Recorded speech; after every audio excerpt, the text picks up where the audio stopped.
Hey everybody, welcome back to my layout. This will be a layout update for September 2019. Let's take a look at what's new down here on the layout.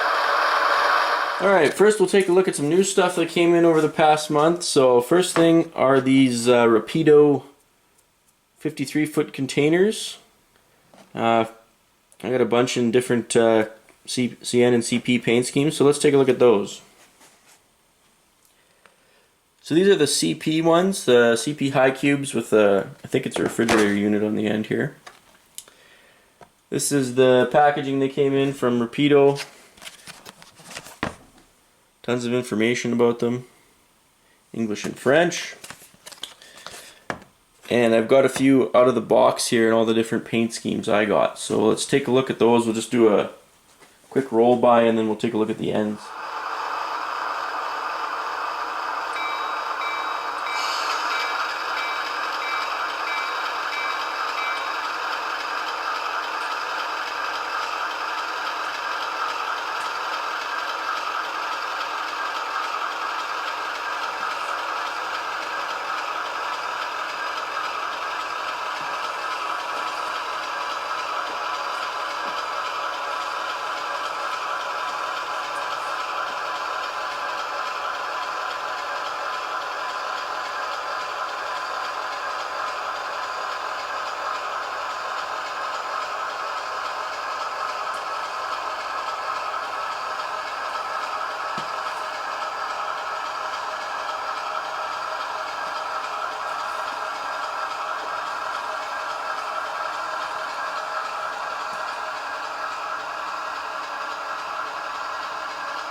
So those are the 5 different paint schemes that I got. We'll take them out of the well cars and just take a quick look at the ends. So here's the door end on the 5 different paint schemes that I got. Nothing too fancy. I'd say they are very similar to the ConCor containers, the 53 footers that ConCor came out with a few years ago. They're just one piece molded, nothing additional besides the artwork. And the artwork is really nice on these. And you would assume that Rapido would they would try to make the artwork as accurate as they can. Like I know if you've been watching the videos for a long time, we've had problems in the past with Intermountain and different companies doing containers, and they get the artwork scaling wrong, and then they look really weird. But as far as I can tell, just before measuring or anything, the artwork looks really nice on these. There's a closer look at the modern CN ones. You can see they've got some really nice small print artwork on them, different colors. You can see the small Hyundai logo there in the bottom left corner, and the high-vis striping on the bottom. The artwork and the printing is definitely well done on these.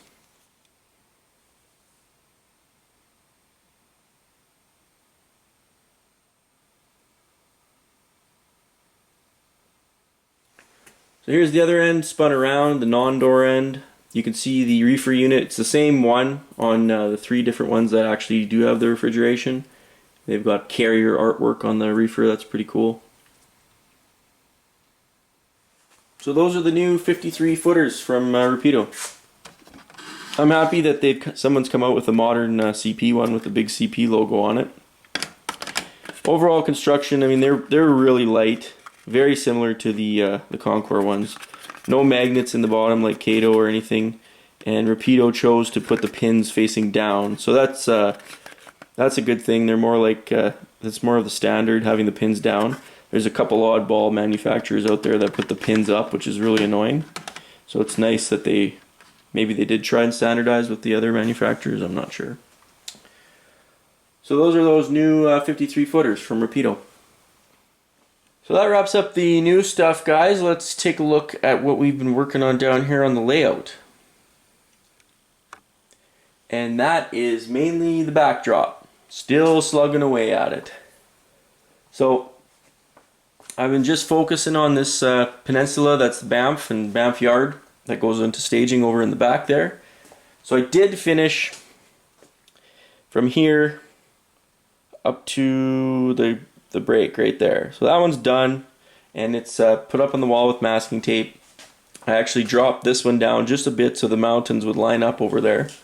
And those two look really great. So then I printed the final one here that goes from basically the edge of, this is Sulphur Mountain. So it goes from the left-hand edge of Sulphur Mountain all the way around here and ends at the scenery divider there. So I had printed this one off and it looks pretty good. The photos could have been done a little bit better. I think I might go back next year and try again just to try and get I'd probably have to shoot the photos at 2 different times of the day.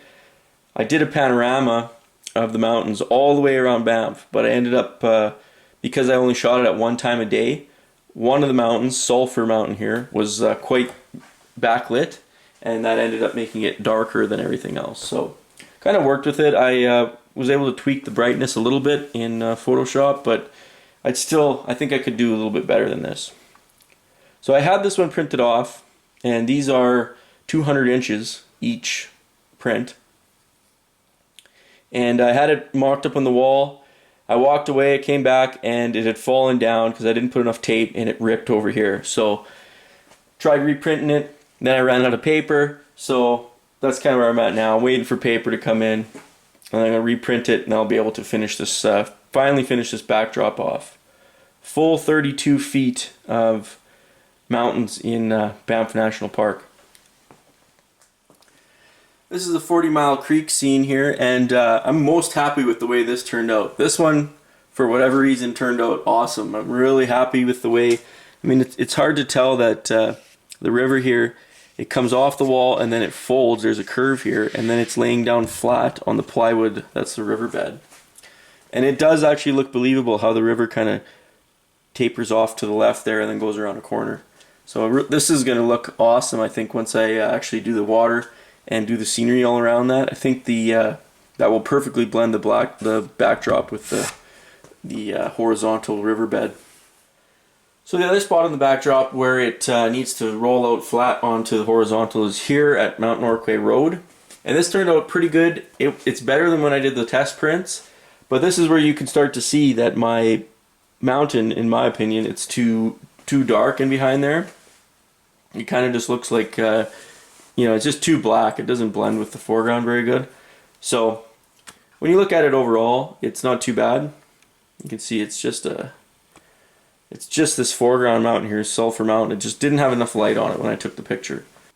But when you take in the whole scene overall, it's not too bad. I'm kind of getting over it.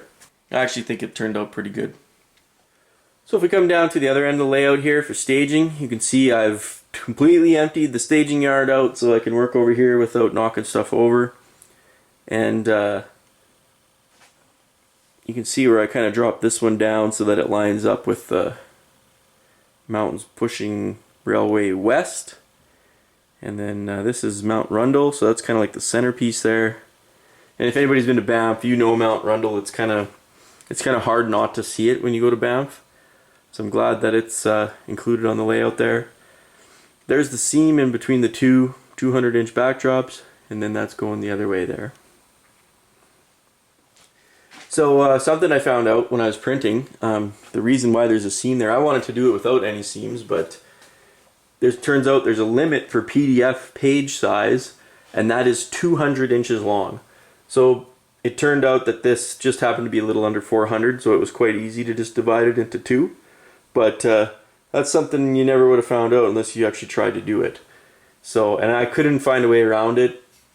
There was some stuff online that you could change internal settings in your computer, but they don't recommend you do it. So I didn't want to go there. So I just figured I'd have a seam. It's not the end of the world. 200 inches is still really long, and it's still a huge piece of paper to deal with. So once I reprint this one, because this one's got a big rip right here, I'm going to reprint this one on the right here, which is Sulphur Mountain, and join them together, and you shouldn't be able to even see the seam if I do it right. So that's where I'm at with the photo backdrops. Waiting on some paper to arrive, and then we're going to continue on. And once the photo backdrop is done, I'm going to be able to push on with scenery. So I've got a lot of my scenery stuff that's been sitting in boxes for a long time. Dug it all out, got it set up here so I can go gangbusters once I get that backdrop done and I can start working on the scenery. And I'm going to start over here on staging. The back wall there, there's a bunch of trees and foreground stuff, so that's probably where I'll start getting practiced up and have it a little bit more refined before I get out of staging and into the main parts of the layout over there at Banff. So then, speaking of scenery, I've got all my different ground covers here getting ready to go, and I've been actually working through a bunch of dirt that I dug up last fall, sifting it, different colors, lots of grays and light browns that I'm going to use for covering up all the pink foam on the layout.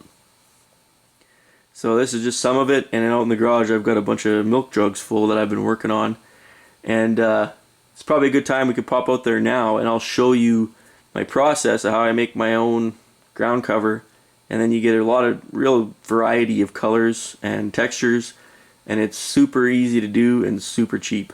So let's pop out to the garage and take a look at that process. So we're out in the garage. This is my setup for making ground terrain, just out of dirt. So a couple sawhorses, the tote underneath, that's really important so you can gather all the sifted material, then you don't waste any of the stuff, your hard-earned sifted dirt. So that's how I have it all set up there. Basically I'm sifting up here, and then finished product is down below. Waste goes into a bucket that I just, if it's too big or whatever, rocks, that just goes back out. So right now I'm working on a gray material that I found. Grays are really good, I think, for doing small railroad scenery because a lot of stuff ends up looking gray once it's sun bleached. So it's pretty simple. I got a garden trowel here, and I'm literally using every container that I can possibly find because I'm kind of stocking up for winter. Once we have 3 feet of snow, it's going to be pretty tough to do this. So you got to do it while it's dry and still readily available in the fall. And this stuff is tough because it's so much of it's clumped that you don't really get a whole lot every time you sift. But I don't waste any time. I can always get more dirt, so I just keep going. 3 or 4 scoops through this kitchen colander, and you got abundant, cheap scenery material.